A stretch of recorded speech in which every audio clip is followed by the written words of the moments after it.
해외 비즈니스를 하다 보면요. 꼭 마주치는 벽이 하나 있잖아요. 바로 돈 문제. 그중에서도 특히 결제 문제입니다. 아, 결제 문제요. 정말 그렇죠. 네. 고객한테 돈은 받아야겠는데 은행 송금은 며칠씩 걸려서 너무 답답하고 맞아요. 속 터지죠. 카드 결제를 또 붙이자니 그 수수료가 조용히 수익을 갉아먹는 걸 보면 정말 속이 쓰리거든요. 이런 경험 아마 다들 한 번쯤은 있으실 거예요. 그래서 많은 분들이 그럼 크립토 결제를 한번 써볼까 하고 눈을 돌리세요. 왠지 국경 없이 빠르고 수수료도 저렴할 것 같으니까요. 네네. 그런데 막상 도입해보면 진짜 문제는 다른 데서 터져요. 결제는 받았는데 이걸 회계정보에 어떻게 써야 할지? 그렇죠.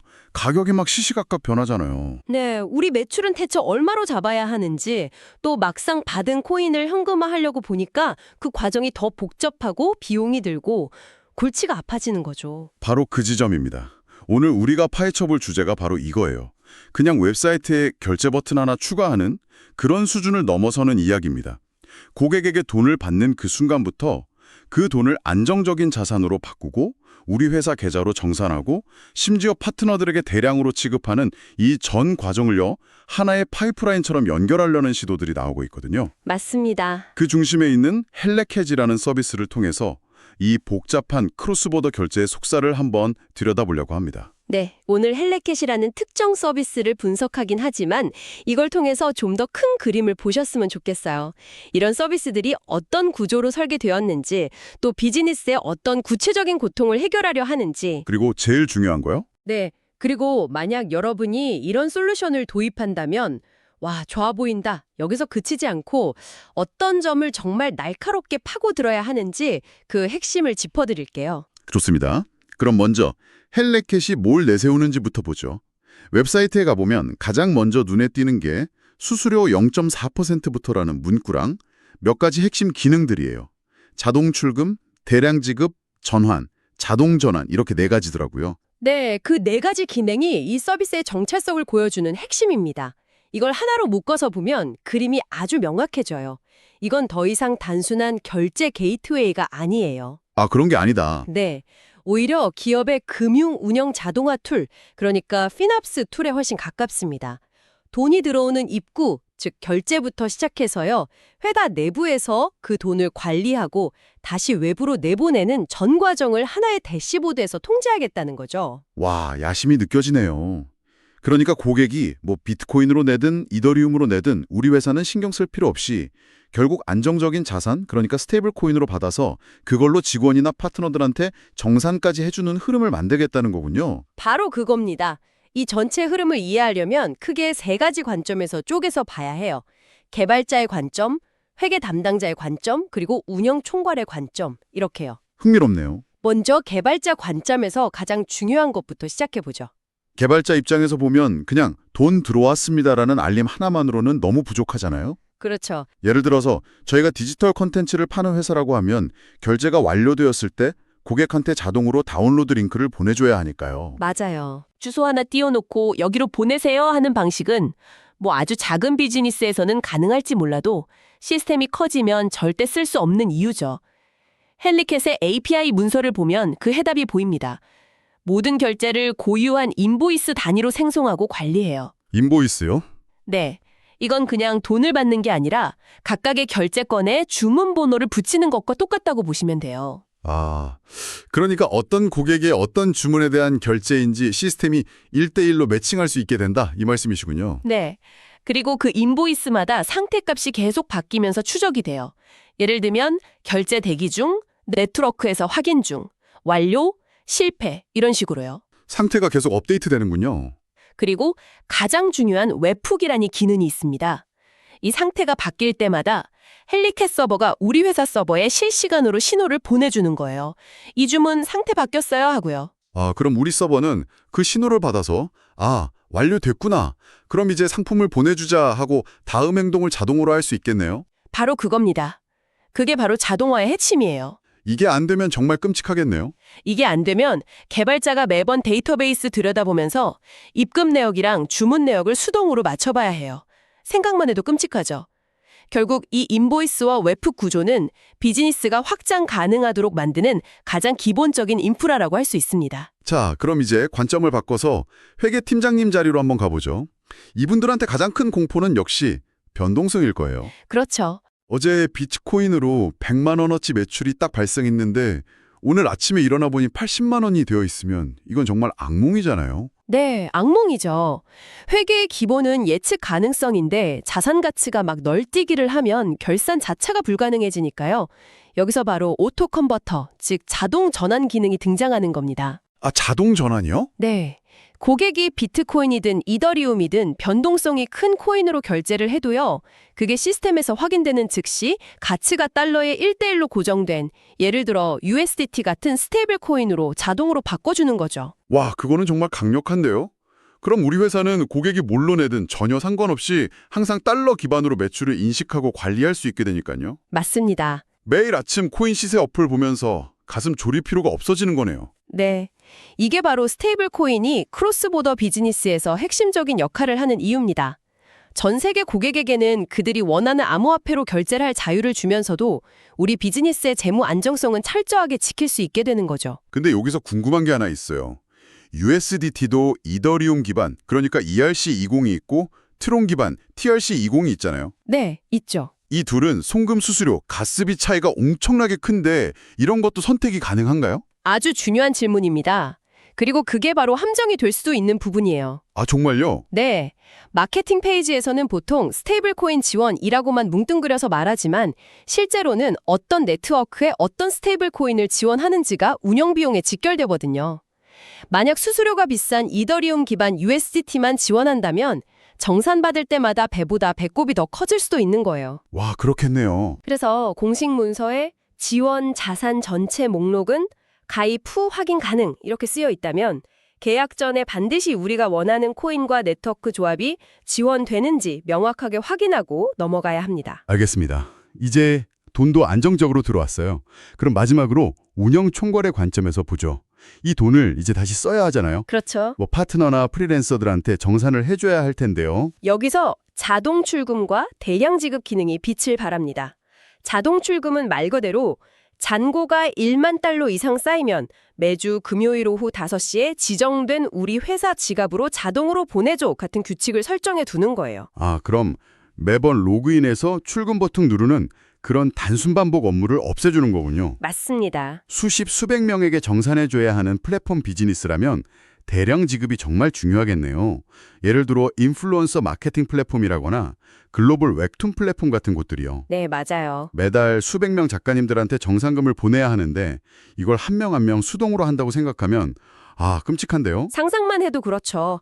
대량 지급은 엑셀 파일 같은 걸로 수백 명의 지갑 주소랑 금형 목록을 한 번에 업로드하거나 API로 요청을 보내면 시스템이 알아서 한 건 한 건 쪼개서 송금해주는 기능이에요. 편리하네요. 이건 단순히 거래 수수료를 아끼는 차원의 문제가 아닙니다. 사람의 시간을 아끼고 더 중요하게는 치명적인 휴먼 에러를 막아주는 효과가 훨씬 커요. 아시겠지만 크립토는 한 번 잘못 보내면 되돌릴 방법이 거의 없으니까요. 듣고 보니 이 기능들이 각각 따로 노는 게 아니라 결제에서 자동 전환, 그리고 대량 지급으로 이어지는 하나의 거대한 자금 흐름을 자동화하는 파이프라인처럼 느껴지네요. 정확히 보셨습니다. 그게 바로 이런 솔루션들이 지향하는 바예요.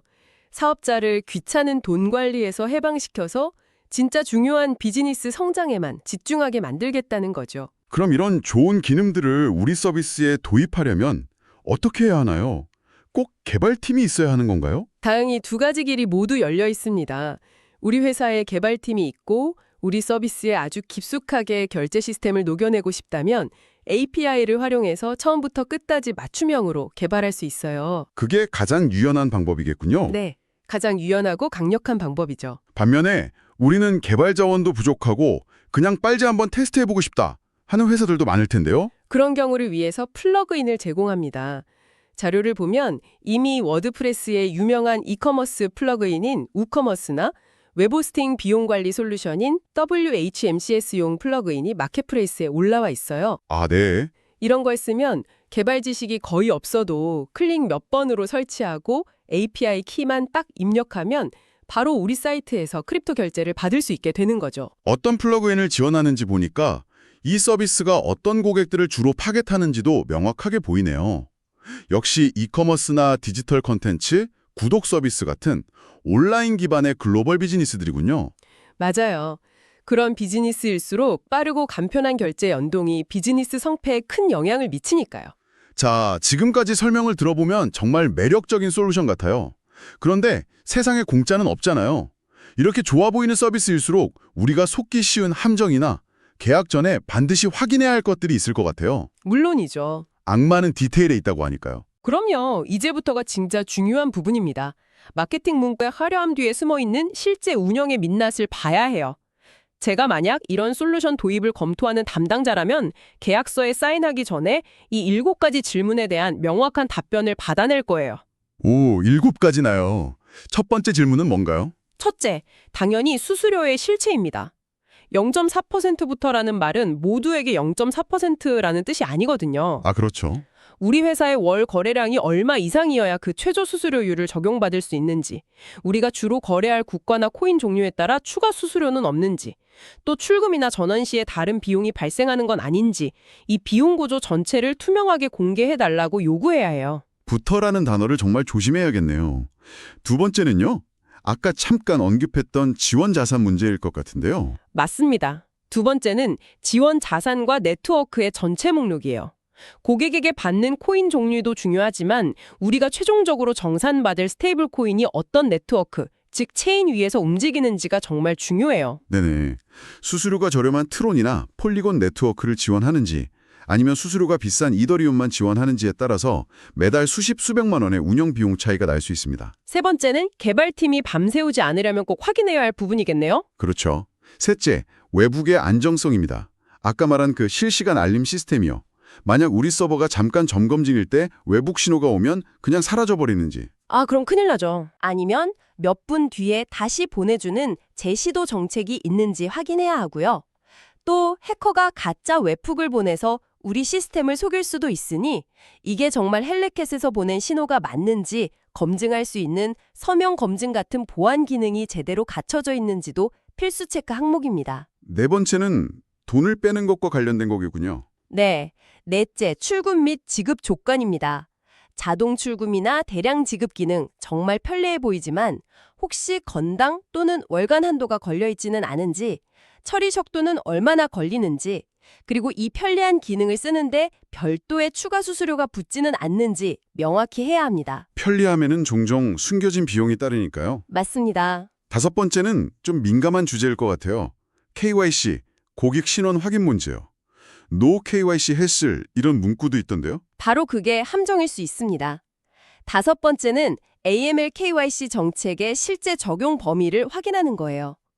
자금 세탁 방지 AML은 당연히 해야 하지만 KYC는 사업자 국가나 판매 상품 종류에 따라 규제 당국의 요구 수준이 천차만별이거든요. 아, 마케팅 문구만 믿었다가 나중에 당신네 비즈니스는 고위험군이니 모든 결제 고객의 신분증을 제출해야 합니다. 이런 요구를 받으면 사업을 접어야 할 수도 있어요. 와. 우리 비즈니스 모델에 정확히 어느 수준의 KYC가 적용되는지 반드시 문서로 확인해야 합니다. 여섯 번째와 일곱 번째는 리스크 관리의 끝판왕 같은 느낌이 드네요. 맞아요. 여섯째는 분쟁 처리 프로세스예요. 고객이 환불을 요청하거나 실수로 돈을 잘못 보냈을 때 혹은 분쟁이 생겼을 때 어떤 절차에 따라 누가 책임을 지고 처리하는지가 명확하게 정의되어 있어야 합니다. 이게 불분명하면 정말 골치 아프겠네요. 네, 모든 골치 아픈 문제를 우리 회사가 떠안게 될 수 있어요. 그리고 마지막 7번째는 규제 준수입니다. 우리 서비스가 운영되는 주요 국가, 예를 들어 미국이나 유럽에서 이 결제 솔루션을 사용하는 것이 현지 법률이나 금융 규제에 적촉될 위험은 없는지 반드시 법률 검토를 거쳐야 해요. 와, 이 7가지 체크리스트를 듣고 나니 정신이 번쩍 드네요. 결국 연동하기 쉽고 기능이 많다는 장점보다 우리 회사의 자금 흐름 전체를 예측하고 통제할 수 있는가를 검증하는 게 훨씬 더 중요하다는 말씀이시네요. 정확합니다. 돈이 오가는 시스템의 핵심은 결국 신뢰, 예측 가능성, 그리고 통제 가능성이니까요. 이 세 가지를 확보하지 못하면 아무리 화려한 기능도 모래 위에 지은 성일 뿐입니다. 오늘 우리는 힐렛게스라는 서비스를 현미경으로 들여다보면서 크립토 결제가 단순한 결제 수단을 넘어서 기업의 통합 금융 운영 플랫폼으로 진화하고 있다는 큰 흐름을 읽을 수 있었어요. 네, 개발자에게는 인보이스 기반의 정교한 상태 관리를 통해 자동화의 날개를 달아주고 사업가에게는 변동성이라는 족쇄를 풀어주고 운영의 자유를 주려는 시도였죠. 하지만 동시가 그 화려함 이면에는 우리가 직접 눈으로 확인하고 검증해야 할 깐깐한 체크리스트가 있다는 점도 분명히 알 수 있었고요. 마지막으로 여러분이 혼자 생각해볼 질문을 하나 던지면서 마무리할까 해요. 오늘 우리가 살펴본 것 같은 솔루션들이 점점 더 보편화된다면 아마 몇 년 뒤 기업들의 고민은 해외에서 돈을 어떻게 받을까가 아닐 겁니다. 그건 당연한 게 될 테니까요. 다음 단계로 넘어간다는 말씀이시군요. 네. 어쩌면 다음 과제는 합법적으로, 효율적으로 받은 이 암호화폐를 어디에 어떻게 다시 똑똑하게 지출할 것인가로 옮겨가지 않을까요? 최근 등장하는 법인용 크립토 연동 가상카드 같은 서비스들이 바로 그 미래를 향한 첫걸음일지도 모르겠네요. 시청해주셔서 감사합니다.